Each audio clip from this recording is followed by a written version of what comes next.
ప్రతిష్టాత్మకంగా నిర్వహించబడేటువంటి గణేష్ ఉత్సవాలకు సంబంధించి నిమజ్జనం చాలా రంగరంగ వైభవంగా జరుగుతుంది.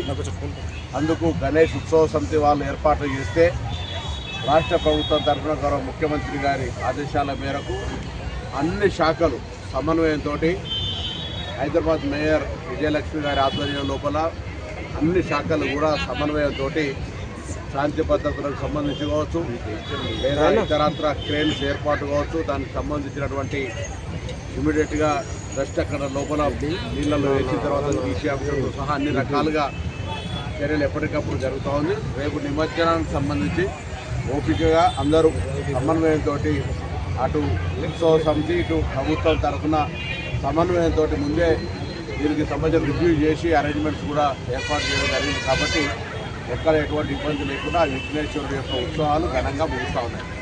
ఇదే విధంగా నాట్ ఓన్లీ ట్యాంక్ బండ్కి సంబంధించిన నెక్లెస్ రోడ్డే కాక జిహెచ్ఎంసీ పరిధి లోపల ఉన్నటువంటి అన్ని హెచ్ఎండిఏ పరిధిలో ఉన్నటువంటి కానీ రింగ్ రోడ్ లోపల ఉన్నటువంటి దానితో పాటుగా పంచాయతీరాజ్ శాఖ తరఫున ప్రతి గ్రామంలో కూడా నిమజ్జనోత్సవం జరుగుతుంది. కాబట్టి స్థానిక ప్రజాప్రతినిధులు లేరు కాబట్టి అక్కడ స్థానికంగా ఉండబడేటువంటి చిన్న చిన్న అంశాలను లైటింగ్ కావచ్చు ఇతరత్ర శానిటేషన్ పరమైన అంశాలను కూడా చూడమని ఆదేశాలు ఇవ్వడం జరిగింది రాష్ట్ర ప్రభుత్వ పక్షాన.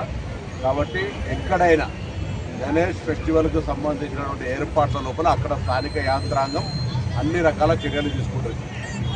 అదేవిధంగా ముఖ్యంగా హైదరాబాద్ సంబంధించి పెద్ద ఎత్తున జరిగేటువంటి పండుగ ఇప్పటికే దాదాపు 1,80,000 విగ్రహాలను నిమజ్జనం చేసినట్టుగా లెక్కలున్నాయి మొత్తం హైదరాబాద్ జిహెచ్ఎంసీ ఏరియా లోపల. ఇంకా రేపు చివరి రోజు పెద్ద పెద్ద విగ్రహాలన్నీ ఉత్సవంగా పెద్ద జాతరతోటి అంటే ఒక ఫెస్టివల్ మూడు లోపల పెద్ద సెలబ్రేషన్స్గా వచ్చేటువంటి సందర్భంలో ట్రాఫిక్ కానీ ఇతరత్ర ప్రజలకు ఇబ్బంది కలగకుండా అన్ని రకాల ముందే సూచనలు చేస్తా ఉన్నాం.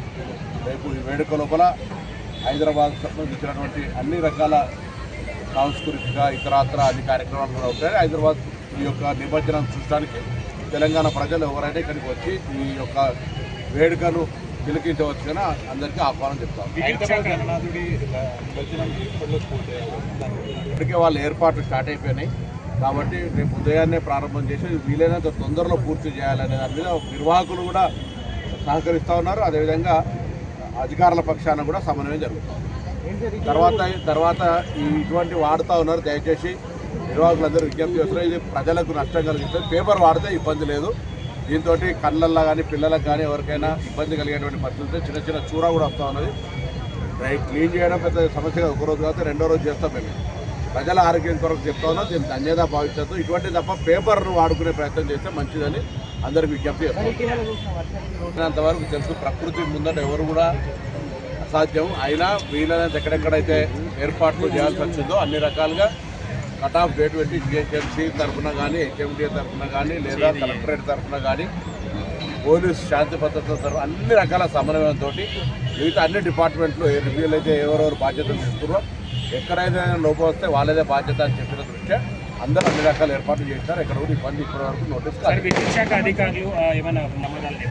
తప్పకుండా విద్యుత్ శాఖ తరఫున గతంలో జరిగినటువంటి ప్రమాదాల దృష్ట్యా అటు నిర్వాహకులకు కూడా అనేక రకాల అవగాహన కల్పించడం, దాంతో నిర్వాహకులు మేజర్గా అన్ని రకాల జాగ్రత్తలు తీసుకుంటున్నారు.